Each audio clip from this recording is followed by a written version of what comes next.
பல நாள் திருடன் ஒரு நாள் அகப்படுவான் என்று சொல்வார்களே, அது உங்கள் விஷயத்தில் உண்மையாகி போய்விட்டது. இல்லை, நான் திருடன் இல்லை. பிறகு அதற்கு பூக்களை பறித்தீர்கள்?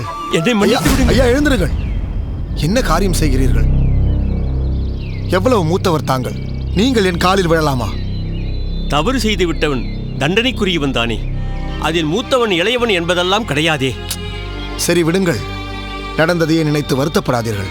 இல்லை, தங்கள் நந்தவனத்தில் தங்களின் அனுமதியின்றி பூ பறித்தது தவறுதான். பாசத்தையும் பற்றையும் விட்டொழிக்க வேண்டிய வயதில் பாச மேலிட்டினால் ஏற்பட்ட தவறு இது. என்ன சொல்கிறீர்கள்? ஆம், 6 வயதாகும் என் அருமை பேத்திக்கு இந்த சிகப்பு ரோஜா என்றால் கொள்ளை ஆசை. தொலைதூரத்தில் வசிக்கும் அவள் 2 வருடங்களுக்கு ஒரு முறைதான் இங்கு வருவாள். இன்று அவள் ஊருக்கு புறப்படுகிறாள்.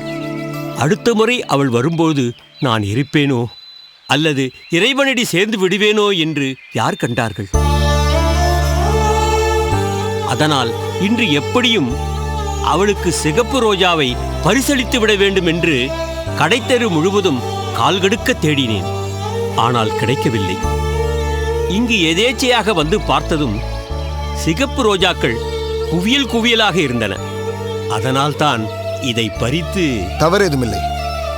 மலரின் மகத்துவம் அறியாத விலங்குகள் இந்த நந்தவனத்தை சேதப்படுத்திவிடக் கூடாது என்பதற்காகத்தான் நான் நந்தவனத்திற்கு வேலியிட்டிருக்கிறேனே தவிர மனிதர்கள் இங்கு மலர்களை கொய்து கொள்ளக்கூடாது என்பதற்காக அல்ல. தாங்கள் எத்தனை பூக்களை வேண்டுமானாலும் தாராளமாக பறித்துக் கொள்ளுங்கள். ஏன், தங்களின் பேத்தியையும் இந்த நந்தவனத்திற்கு அழைத்து வாருங்கள். அவள் மனம் நிறையும் வண்ணம் சிவப்பு ரோஜாக்களை பறித்து சூடி விளையாடி மகிழட்டும்.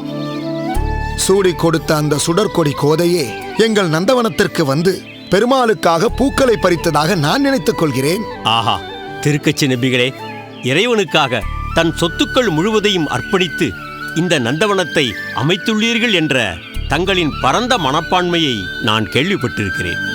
ஆனால் எவருக்கும் எதையும் கொடுக்கும் மனப்பான்மை உள்ளவர் தாங்கள் என்பதை இன்றுதான் புரிந்து கொண்டேன். இதை நான் என்றும் மறக்க மாட்டேன். இதை மறக்கவில்லை என்றால் பரவாயில்லை. ஆனால் வேறொரு விஷயத்தை நீங்கள் மறந்துதான் ஆக வேண்டும். எதை சொல்கிறீர்கள்? அடுத்த முறை என் பேத்தி இங்கு வரும்போது நான் இருப்பேனா என்று சொன்னீர்களே, அதை நீங்கள் மறந்துதான் ஆக வேண்டும்.